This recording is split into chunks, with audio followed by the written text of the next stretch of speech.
Nagpahigayon og oath-taking ceremony sa pulo ka coastal nga barangay dinhi sa Dakbayan og pagsaksi sa pagbuhi sa usa ka pawikan dinhi sa iyang puloy-anan.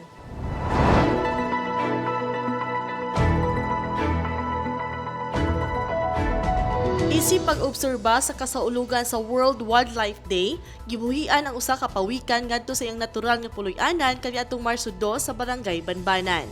Nagpahigayon usab og induction sa mga opisyalis sa napulo ka coastal barangays alang sa expanded sa Dapitan City Marine Protected Area Network kun diin si Mayor Seth Frederick Halusos ang nahimong chairman nga ang tumong og tuyo mao ang pagprotektar sa marine ug coastal ecosystems nga naghatag og halapad nga mga benepisyo lakip na sa natural nga mga solusyon sa epekto sa klima pinaagi sa pagpagaan, pagpahaom ug kalig-on nga nagsuporta sa importanteng mga paningkamot sa pagpakunhod sa greenhouse gas emissions. Sa mensahe ni Mayor Bolet Halusos nga gihatod ni Atty. Lino Viednes nga siya malipayon nga nagkaiusa ang pulo ka barangay nga maoy responsable sa pagsiguro sa koneksyon o pagpanalipod sa mga dapit nga kinahanglan og bolster ecosystem functioning.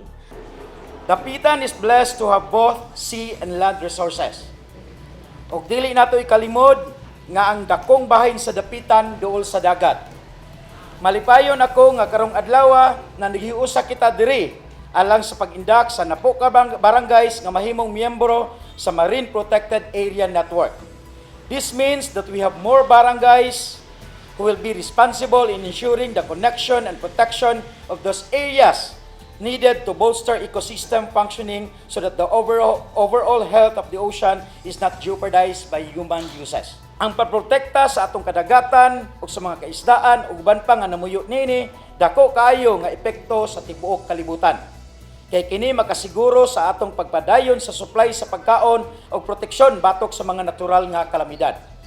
Mapasalamaton kita sa Department of Environment and Natural Resources sa padayon nga suporta alang sa atong kaugmaon.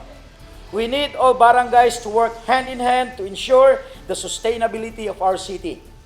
Maghiusa kita kay maora kini ang solusyon alang sa paglambo sa balanse nga dakbayan sa dapitan. Dili nato abusahan ang atong kinaiyahan. Kay kung kini ang mubalos, sigurado nga kitang mga tao maura pod ang makasinati og kalisdanan.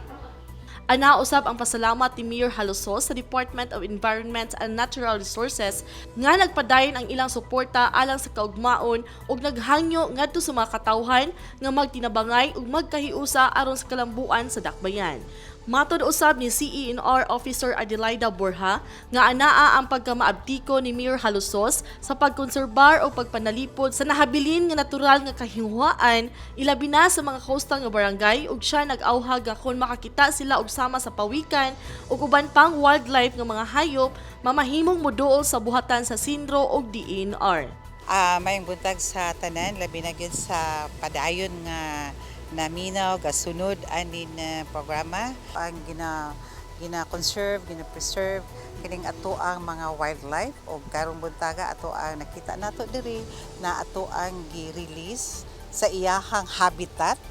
ang usa ka marine turtle and padulong na gyud siya dito sa iyahang